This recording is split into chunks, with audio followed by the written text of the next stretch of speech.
এবার আমি আপনাদেরকে একটা কথা বলি, আপনারা যার যেটা মন চাই সেটা আমাকে বলবেন। পছন্দ এবং বেশি পছন্দ, পছন্দ এবং বেশি পছন্দ, এই দুইটা শব্দের মধ্যে আপনারা আমাকে একটু ডিসাইড করে উত্তর দিবেন। 5 ওয়াক্ত নামাজ আল্লাহর, আর একটু জোরে,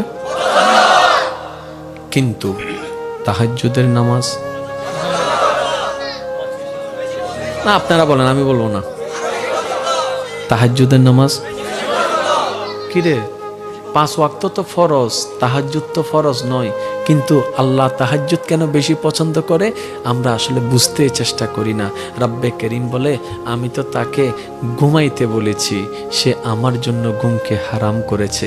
আমি তো তাকে শুয়ে থাকতে বলেছি, সে আমার জন্য দাঁড়িয়ে গিয়েছে। আমি তো তাকে ল্যাপের ভিতর শুয়ে থাকতে বলেছি, সে আমার প্রেমে ঠান্ডা পানি দিয়ে অজু করেছে। আমি তাকে আসতে বলি নাই, সে নিজে থেকে এসেছে। আমি তাকে ডাকতে বলি নাই, সে নিজে থেকে ডেকেছে। বান্দা যখন নিজের স্বইচ্ছায় আল্লাহর প্রেমে কোনো কাজ করে, সে কাজটা আল্লাহর পছন্দের মধ্যে থাকে না, বেশি পছন্দের মধ্যে চলে যায়। সুবহান আল্লাহ, আমি কিচ্ছু চাই না, আমি শুধু তোমাকে চাই। রব্বে করিম বলবে, তুই আমারে চাস মানে? বলে যে আল্লাহ, যতদিন বোকা ছিলাম দুনিয়া চেয়েছি, এখন থেকে আমি আশেক হয়েছি, তোমাকে চাই। কারণ আমি বুঝতে পেরেছি, তুমি যার হয়ে যাবা, সারা বিশ্ব তার এমনিতেই হয়ে যাবে। সুবহান। এবার আপনারাই বলেন, আল্লাহকে খুশি হবে কি হবে না? আল্লাহ খুশি হবে কি হবে না?